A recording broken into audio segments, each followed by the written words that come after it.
Ang mabuting balita ng Panginoon ayon kay San Mateo. Pinasakay kaagad ni Jesus ang kanyang mga alagad sa isang bangka. Pinauna niya sila sa kabilang ibayo. Habang pinaalis niya ang napakaraming tao, nang makaalis na ang napakaraming tao, umahon siyang mag-isa sa bundok upang manalangin. Nang gumabi na, nag-iisa siya roon, samantala ang bangka ay nasa kalagitnaan na ng lawa na sinasalpok ng mga alon, sapagkat pasalungat ang hangin sa kanila. Sa ika-4 na pagpupuyat ng gabi, kumaroon si Jesus sa kanila at naglalakad sa ibabaw ng lawa. Lubhang natakot ang mga alagad nang makita siya na naglalakad sa ibabaw ng lawa. Sinabi nila, "Multo," at sumigaw sila dahil sa takot.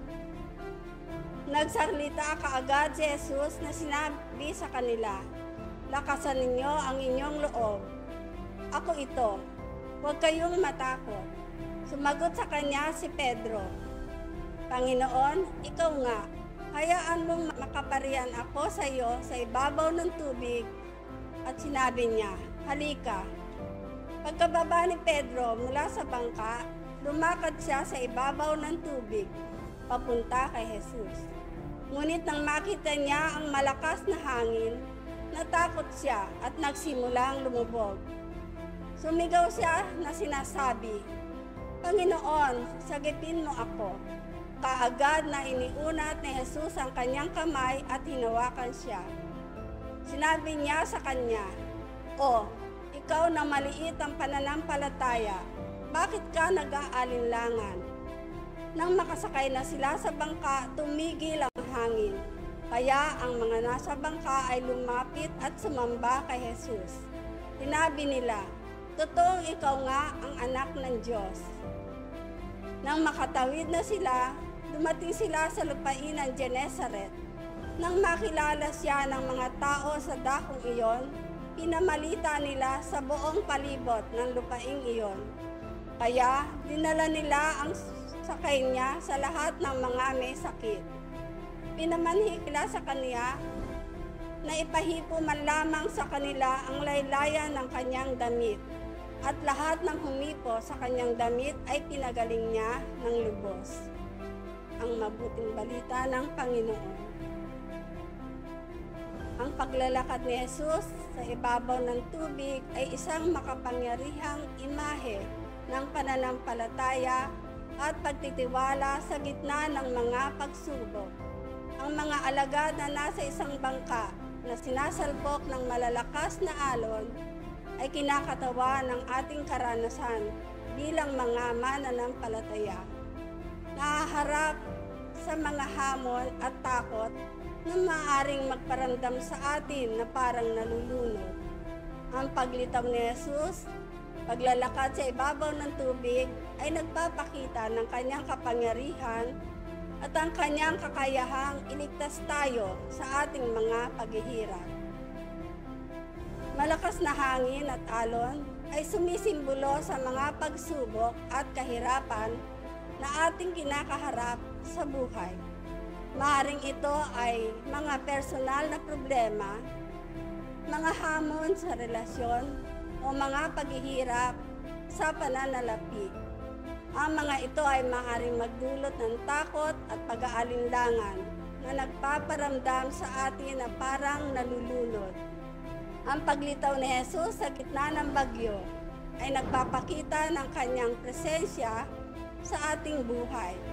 Kahit na sa gitna ng ating mga paghihirap, hindi niya tayo iniiwan sa ating mga pagsubok. Nariyan siya upang tulungan tayo at iligtas tayo. Ang paglalakad ni Pedro sa ibabaw ng tubig ay nagpapakita ng kapangyarihan ng pananampalataya. Ngunit ang kanyang pag-aalinlangan at takot ay nagdudulot sa kanya ng paglubog.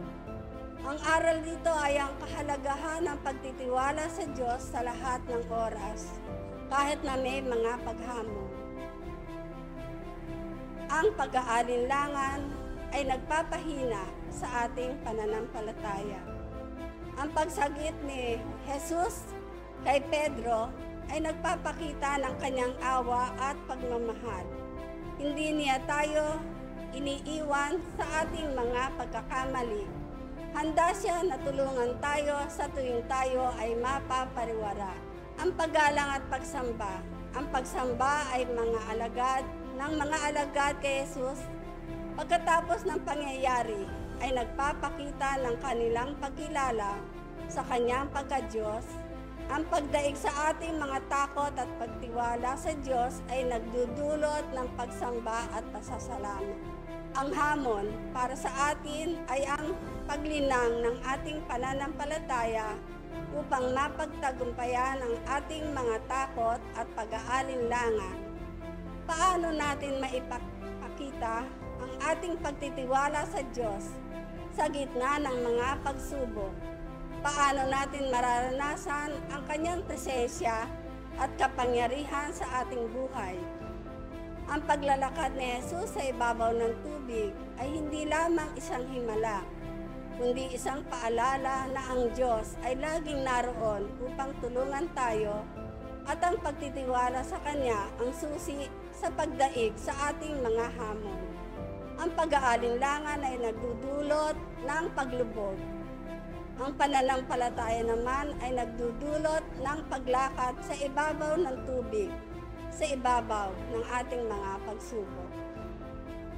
Manalangin tayo. Ama naming nasa langit, nagpapasalamat kami sa iyong salita na nagbibigay liwanag sa aming landas. Pinagninilaya namin ang makapangyarihang pangyayari na aming natunghayan sa pagbabahagi na ng Ebanghelyo, kung saan nilalakaran mo ang tubig at iniligtas si Pedro mula sa kanyang pag-aalinlangan. Sa gitna ng mga bagyo ng aming buhay, mga alon ng takot at pag-aalinlangan, tulungan mo kaming maramdaman ang iyong presensya. Palakasin mo ang aming pananampalataya upang mapagtagumpayan ang mga hamon na aming pinakaharap. Bigyan mo kami ng tapang na magtiwala sa iyo sa lahat ng oras, kahit na tila nalulunod na kami sa mga pagsubok.